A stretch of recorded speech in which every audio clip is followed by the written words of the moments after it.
kita sengaja beri kesempatan ini karena ini termasuk sunnah juga ini. Orang yang masbuk itu sunnah juga itu. Jadi kita ngaji sunnah nanti kita tidak menghargai sunnah ya. Karena ada orang terlambat, kenapa terlambat nggak bisa begituin ya? Karena memang terlambat itu termasuk bagian dari sunnah karena ada aturannya ya. Sekalian, saya ingin bicara tentang sedikit hal yang berkaitan dengan sunnah. Jadi nomenklatur sunnah ini menjadi apa juga? Banyak menjadi rancu juga ya. Kenapa menjadi rancu? Kadang-kadang sunnah itu selalu diperhadapkan dengan bid'ah itu. Jadi kalau sunnah itu lawannya bid'ah. Jadi kita harus paham juga mana sunnah yang kemudian yang bertentangan dengan sunnah itu bid'ah. Ada yang sunnah yang barangkali dengan pengertian lain ya. Saya ingin pertama menjelaskan ini, saya cerita dulu lah, cerita sedikit ya. Dulu saya jadi guru SPG Muhammadiyah. Jadi ketika saya sudah mengajar lagi, ada seorang anak murid saya itu bawa seorang turis ke tempat saya. Dia perempuan, dia bawa turis itu. Turis itu gagah, orang Switzerland gitu. Gagah, dan murid saya itu ya bisa-bisa saja. Tapi cerita sama saya, rupanya dia udah mau kawin gitu, mau nikah. Cuman tergendala masalahnya itu adalah karena calon suaminya itu mau masuk Islam tapi tidak mau sunat gitu. Itu tidak mau sunat. Jadi Islam mau tapi sunat tidak mau. Ini kan masalah nih, masalah rancu ini. Sehingga setiap kemana aja dia pergi, dia bilang, orang ulama-ulama bilang sunat itu wajib. Ketemu dengan saya bilang yang sunat itu enggak wajib, saya bilang. Yang nama sunat enggak wajib kan? Saya bingung dia. Apa benar Pak sunat itu? Ya, yang sunat itu enggak wajib, dikerjakan berpahala, enggak dikerjakan enggak berdosa, saya bilang. Itu kan saya bicara apa aja sebetulnya? Bicara mengkalatur sunat aja sebetulnya, bukan sunnah. Tapi yang tanyakan itu sunat, karena memang di masyarakat antara sunat dengan khitan itu udah apa? Sunatan itu kan, sunatan. Kadang-kadang gaji disunat misalnya, kan sunat juga itu. Ada gaji, bukan disunah tapi disunat, dipotong maksudnya. Yang sunat itu artinya dipotong. Nah, kemudian saya bilang begitu, dia penasaran. Akhirnya dia pergi ke dokter, ada Dr. Darwin, teman saya, polisi, Kapten Darwin. Kemudian dokter itu bilang, tulis surat sama saya. Rupanya ini orang Eropa ini, dia sudah khitan waktu kecil.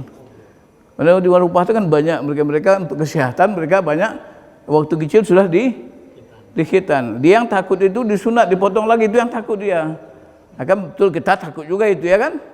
Jadi buat apa nikah kalau misalnya mau disunat lagi gitu. Jadi akhirnya ini kan rancu.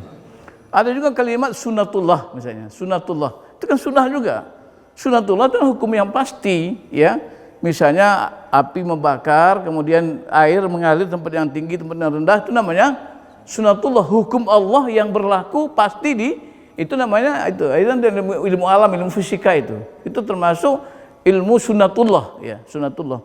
Tapi kemudian sunat dalam pengertian yang kita baca selama ini, yang kemudian kadang-kadang diperhadapkan antara sunnah dan bid'ah, itu kita harus lihat ya, ada beberapa hal misalnya yang perlu. Pertama, sunnah secara bahasa itu apa gitu. Ini jadi coba kita lihat ya. Kemudian ya.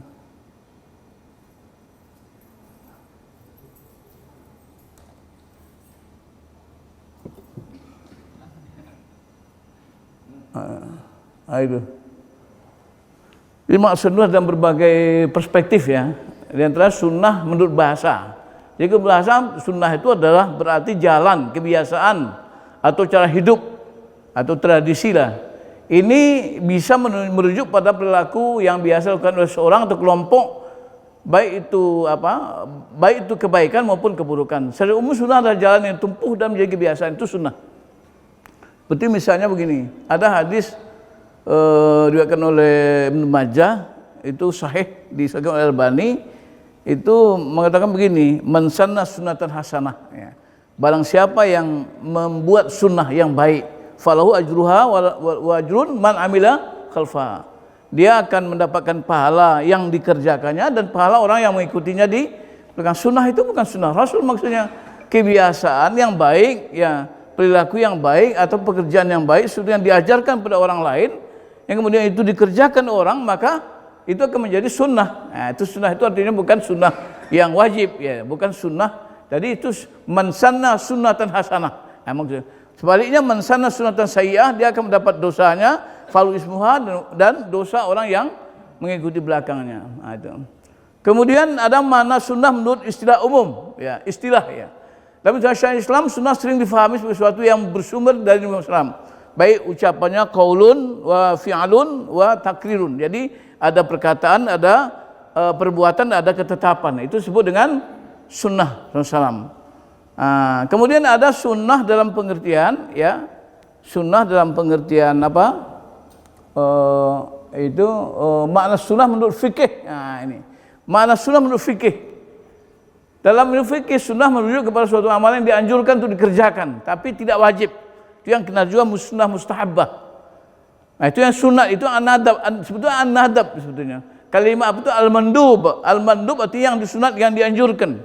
Sesuatu yang dikerjakan berpahala, tidak dikerjakan tidak berdosa. Itu yusabu ala fi'li wa la yu'aqabu ala tarkih. Dikerjakan berpahala tapi ditinggalkan tidak berdosa.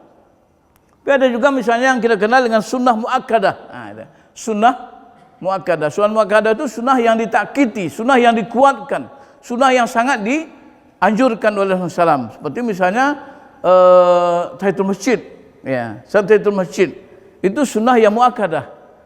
Nah, memang dia tidak wajib, tetapi tidak baik kalau itu ditinggalkan terus menerus. Misalnya ada orang salat ke masjid, dia sholat apa aja, tapi sholat ke masjid ditinggalkan. Padahal itu sunnah yang muakkadah, sunnah yang ditakkiti, sunnah yang dikuatkan, dianjurkan supaya itu dikerjakan. Walaupun tidak terus, walaupun itu bukan berarti kalau kita tidak sholat di masjid maka itu tidak berdosa. Tapi kalau ditinggalkan terus tidak termasuk perbuatan yang tidak baik juga.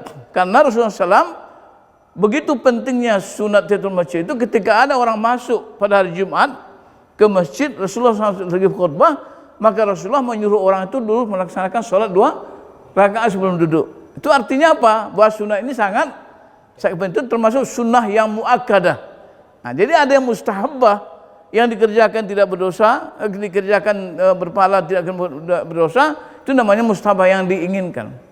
Dan ada juga sunnah itu yang sunnah sifatnya itu sunnah yang mafruḍah, yang diwajibkan. Nah, ini kita cerita. Yang diwajibkan itu apa? Misalnya sunnah dalam pelaksanaan sholat ibadah. Itu enggak mustahabbah, itu bukan muakkadah, itu sunat yang mafruḍah, yang diwajibkan, sunnah yang wajibah, yang wajib hukumnya.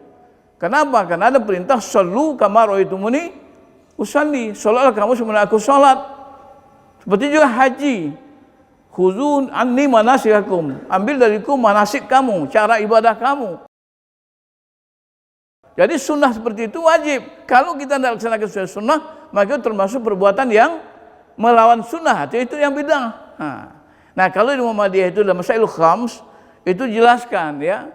Nah, kalau dalam hal-hal yang menyangkut dengan ibadah mahdhah, ya, ibadah mahdhah yang hayatnya, keadaan-keadaannya, kondisinya, juz'iyatnya, bahagian-bahagiannya, kemudian kaifiatnya, cara-caranya muta'ayyanah, ditentukan atau makhsusah, sudah dikhususkan, maka itu harus diikuti seperti itu. Ketika kita tidak kerjakan seperti itu, maka dia termasuk amal yang mardud. Itu sesuai dengan hadis Muslim yang mengatakan man 'amila 'amalan falaysa amrun 'alaihi fahuwa raddun. Barang siapa yang tidak mengerjakan satu ibadah yang tidak sesuai dengan ketentuan Rasul, maka itu ditolak, mardud. Bagaimana misalnya dalam soal muamalah, dalam soal mubasyarah, dalam soal yang menyangkut dengan basyariah. Rasulullah SAW orang Arab, dia pakai gamis, sunnah, tradisinya seperti itu. Apakah sunnah itu wajib diikuti? Wajib. Kalau enggak berarti kita ini, kalau wajib berarti kita berdosa ini, ya. Nah. Dan termasuk juga misalnya Rasulullah SAW bepergian waktu itu menggunakan moda transportasi pakai apa? Naik haji, umrah pakai onta. Apakah itu wajib? Nah, itu sunnah juga, tapi sunnah yang tidak wajib diikuti itu yang menyangkut basyariah. Nah, termasuk juga maaf nih yang pakai jenggot lebih panjang dari saya pakai jenggot juga, ya. Seperti Pak Abdul Aziz, ya, jenggotnya lebih panjang dari saya, itu apakah wajib? Enggak, tapi itu mustahabbah, itu disukai karena Rasulullah mencintai jenggot. Lalu kalau dipelihara jenggot itu, maka termasuk sunnah. Itu berpahala karena mencintai apa yang dicintai oleh Rasulullah SAW. Bagaimana kalau kita pakai gamis? Bisa juga itu menjadi sebuah perbuatan yang berpahala sunnah ketika kita melaksanakannya bukan karena wajib, tapi karena mencintai Rasulullah SAW. Kita pakai pantalon sekarang, pakai dasi, pakai jas. Itu kan pakainya orang katakan dari Eropa lah dulu. Kenapa kita, kalau ada misalnya orang, lalu kemudian kita menghujat orang pakai jubah misalnya, atau pakai apa, pakai serban segala macam. Sementara kita ngikutin pakaian orang yang ini artinya apa? Karena kalau kita asli nasional kita kan nggak ada. Pakai apa? Pakaian nasional kita pakai apa coba? Batik. Hah? Ya batik itu kan sudah sekarang, batiknya dulu kan dari dulu ini istilahnya dari dulu. Oh dari dulu itu kembar dia. Jadi kan itu. Jadi artinya kita ini memang ya bisa kita meniru. Tapi karena itu menyangkut bukan masalah sunnah yang mafruḍah, sunnah yang wajib, bukan, itu adalah sunnah bersyariah. Selama itu bisa kita ikutin, itu kan. Jadi kita tidak boleh misalnya sangat artinya mengikuti sunnah harus dengan menggunakan juga akal pikiran kita. Contoh misalnya, saya pernah ngikutin satu rombongan dulu, dia ngaji sunnah. Itu betapa orang dulu begitu dia ikutin sunnah itu. Dia misalnya ketika satu waktu bersama Rasulullah lewat di satu tempat, sana itu ada pohon yang apa? Yang tumbang. Jadi dia bisa lewat kecuali dia membungkuk. Nah, tapi satu waktu dia lewat lagi di sana, pohonnya nggak ada lagi. Tapi kan Rasulullah waktu itu lewat di sana atau membungkuk, dia juga tetap membungkuk walaupun pohonnya nggak ada. Itu namanya bukan sunnah, itu namanya kebodohan itu namanya. Artinya Rasulullah SAW itu dulu itu ada ilahnya. Ada ilahnya, itu maka dalam apa itu al-hukmu yadul ma'ilah, hukum itu berlaku di atas ada ilat, ada sebabnya. Kenapa dia merukuk waktu itu? Karena jalannya terhambat oleh kayu, maka dia merukuk. Nah, kalau dia tidak bongkok, dia tidak bisa lewat gitu. Nah, tapi kawan ini karena Rasulullah SAW pada waktu itu pernah lewat di sana, ya apa namanya tidak membongkok, maka dia tetap membongkok walaupun kayunya nggak ada lagi itu. Jadi yang disebut dengan sunnah. Dan sunnah dalam konteks ibadah itu seperti sholat misalnya, itu seperti tadi. Misalnya sholat seperti yang saya sering ungkapkan seperti wudhu, ya wudhu itu betul-betul sunnah. Kalau kita wudhu tidak sunnah, maka wudhu kita ditolak. Ya, saya masih banyak lihat ya, misalnya di tempat-tempat Muhammadiyah juga ya, saya masih lihat. Itu kemarin saya di sebuah madrasah Muhammadiyah, satpamnya itu berwudhu bolak-balik kiri kanan, kanan kiri, kanan kiri, kanan kiri. Ya, begitu kaki juga kanan kiri, kanan kiri, kanan kiri gitu. Padahal sunnahnya enggak begitu. Ya, mendahulukan yang kanan yang kiri itu menyelesaikan tangan 3 kali, kemudian kiri 3 kali. Begitu juga kaki. Jadi tidak kanan kiri. Ya, enggak ada hadisnya itu. Enggak ada sunnahnya. Sunnahnya mendahulukan yang kanan daripada yang kiri. Dibasuh 3 kali itu sunnah. Sunat itu 3 kali itu. Sunat. Yang sunnah itu mendahulukan yang kanan. 3 kalinya termasuk hal yang sunnah mandub. Jadi kalau misalnya 1 kali dianggap sudah oke, berarti sudah cukup ya. Ya 3 kalian itu termasuk hal yang mandub gitu. Tapi dia apa? Kenapa? Karena ingin wudhu yang sempurna. Termasuk juga misalnya waktu saya sholat. Ya kalau kita sholat misalnya tidak ngikutin sunnah, maka itu yang bid'ah.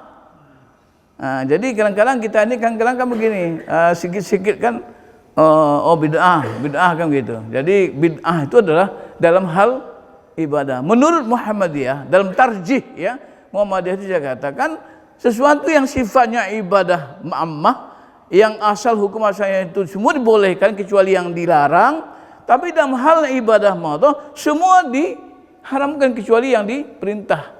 Jadi kita tidak boleh melakukan sesuatu yang tidak ada dalilnya, tidak ada petunjuknya, tidak ada contohnya. Maka itu dalilnya apa?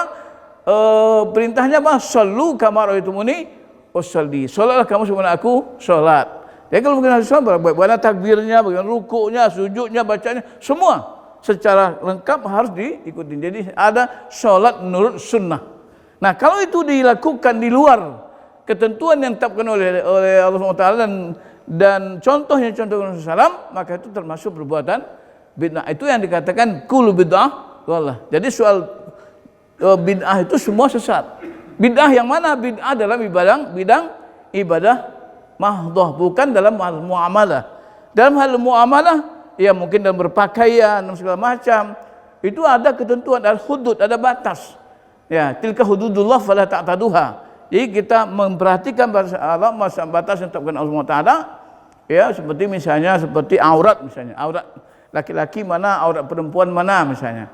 Sehingga kalau kita misalnya pakai celana boleh, pakai kain sarung boleh, pakai gamis juga boleh.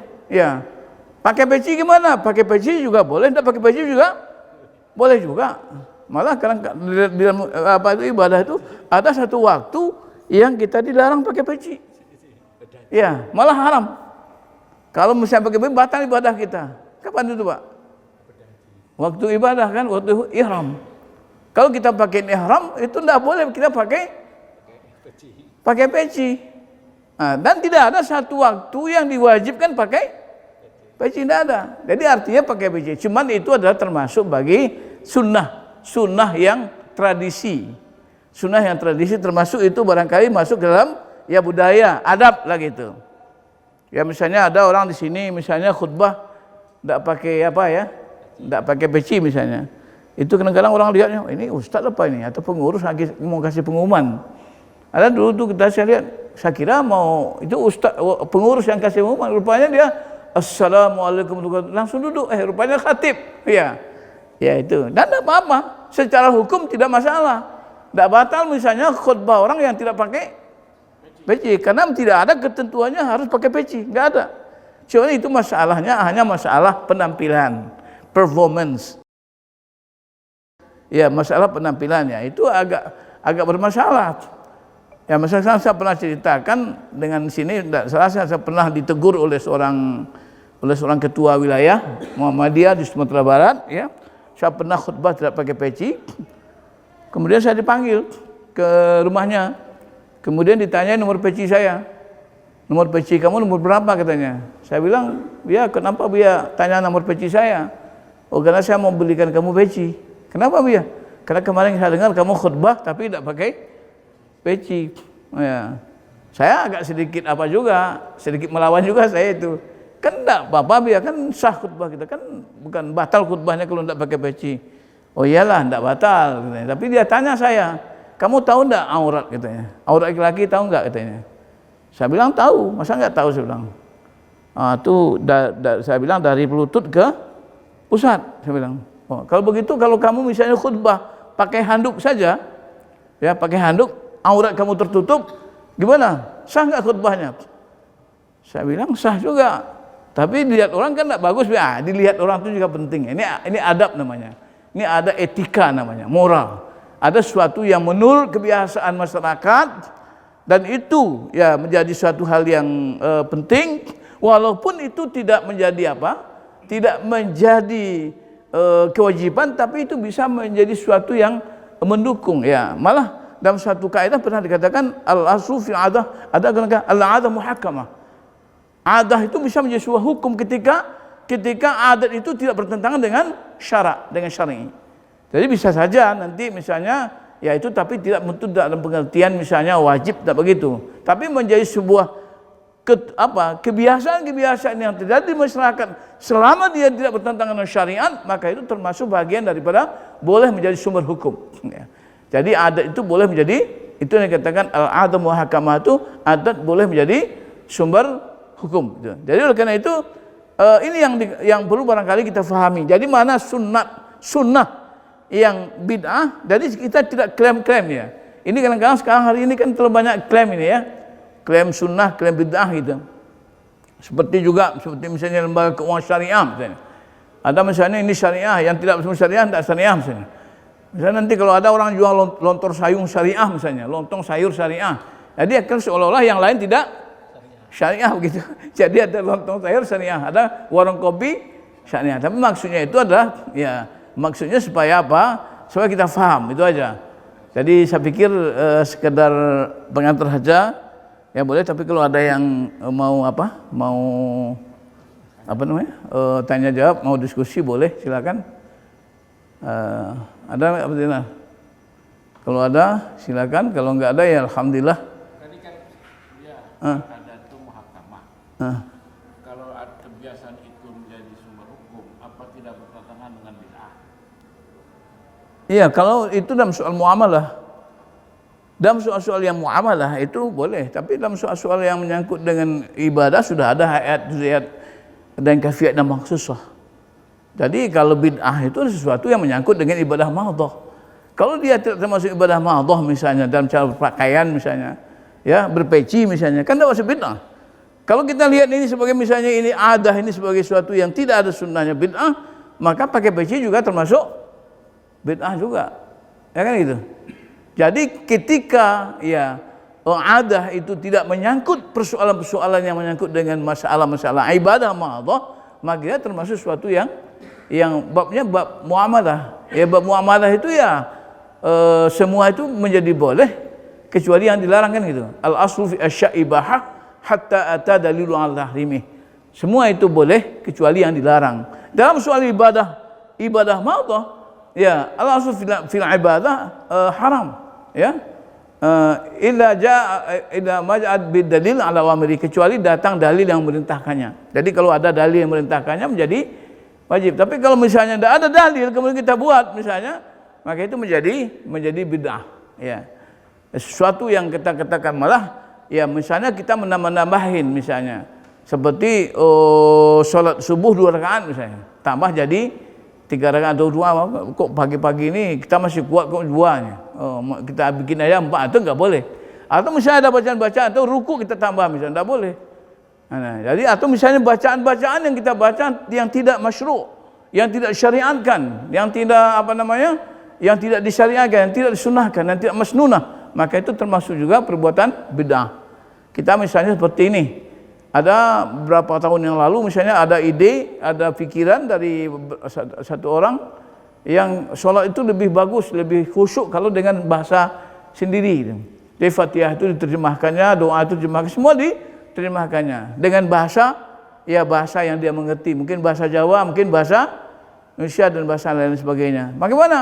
Maka karena ada perintah sallu kama ra'aytumuni usolli, maka itu termasuk bagian dari bid'ah. Karena Rasulullah SAW, di masa Rasulullah SAW ada orang-orang yang datang di berbagai negara dari Afrika semacam, tidak ada satupun di masa Rasulullah yang mereka melakukan sholat dengan mempergunakan bahasanya masing-masing gitu.